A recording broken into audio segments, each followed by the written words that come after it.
So I just went there, but she wasn't there. She was already gone.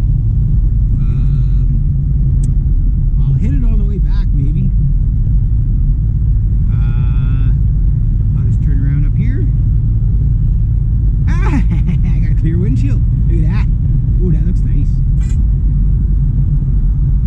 Two.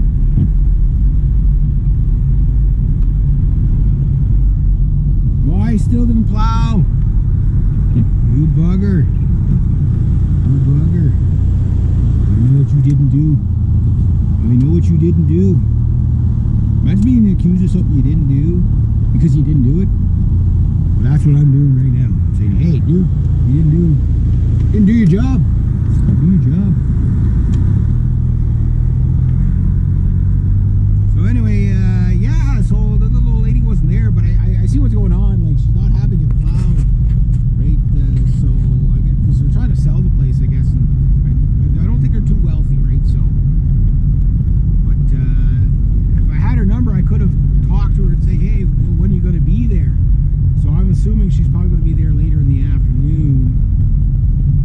So, because there's a lot of metal in there, I got to talk to her about too. So, see, it's probably all that there that I got to shovel. It's going to take me like 5 minutes, but yeah. Oh well. Doesn't matter. I have to go out this way anyway. Just burning a little more gas than I would like. Because usually when I burn gas, I usually like to have some money, go drive, work, pick up money, come back, right? So in this case, I drove out of the way and I didn't get paid to drive out of the way. So. But I can hit it one more time on the way back, and then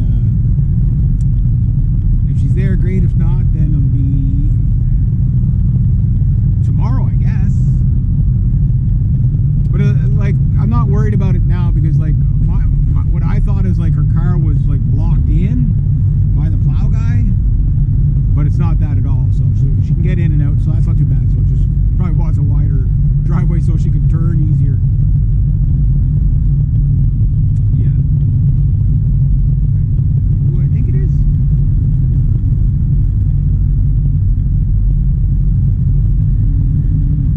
Oh yeah. I don't know if he's in there or not, but where's that? I don't know. That might not be who I thought it was. Like, you recognize people's trucks, right? Like, some people, it's like it's a generic truck, but there's a certain dirt line on it. You recognize the dirt line? Or dents, or whatever, Could be whatever. So my next job's going to be pretty quick. It will require me to take some pictures. So it's going to be an easy day, I guess, unless she gets back home, but she might not be home until late this afternoon, and then yeah. But she forgot to leave the phone number, right? So, because she forgot to leave the phone number, I check numbers on the phone, but I don't know which one's hers, right? So if I don't recognize the number, like there's telemarketers and all kinds of shit that call, right? So it's like, oh, I'll wait till she calls again.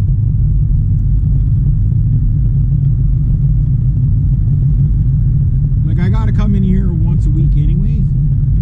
This week, okay, it's twice, but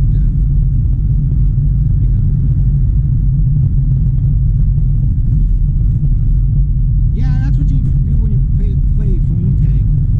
Oh yeah, something I was saying in the last video, sometimes this GoPro 5 cuts off on me just for the sake of cutting off on me.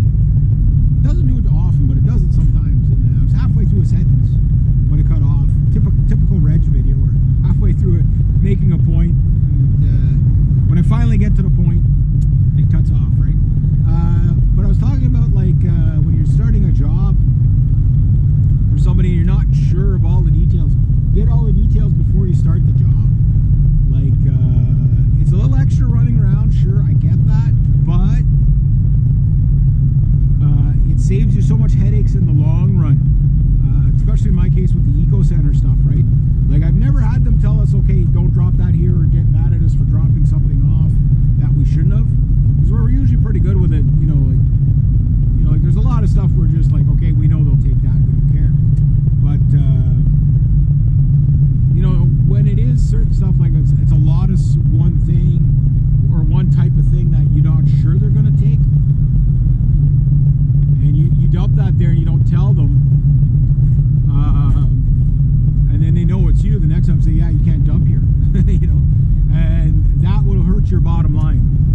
those businessmen that, like, there's some people that think that if you're in business for yourself, you have to, like, screw people over.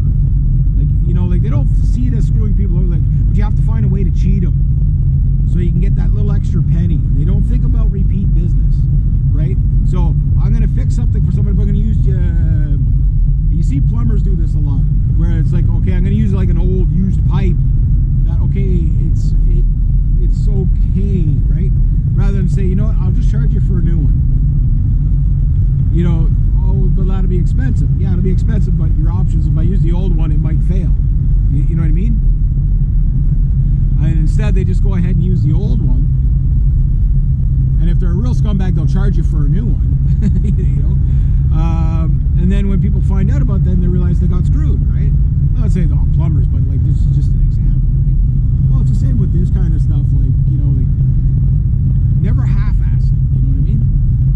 Because your reputation is your business. That's your number one asset to your business, is your reputation. That's any business. Any business.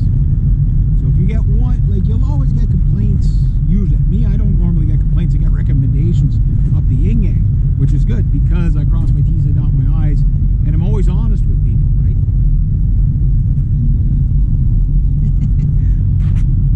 Is he fixing that thing? Oh, he's down near the tire. That's not good. But anyway, point I'm making is your reputation is what is going to make you money, right? And it's also what's going to get you the repeat business. So, like, when times are slow like that, people are more likely to call me than a few other people, right? When I have no choice, because I hate telling people no, and I usually explain why I tell people no. I don't just tell them I'm too busy. I'm just like, you know, I'll explain that I got so many customers that I just don't know if I'll ever be able to get you in there. You know what I mean? And it's a more honest way of doing it. And that explanation, you don't have to give me your life story, but that explanation they appreciate that. Because they're like, oh, well, even if it takes you a month to get to the job, you know, whatever. And I'll always say, okay, well, here's the deal. If you find somebody else, go ahead.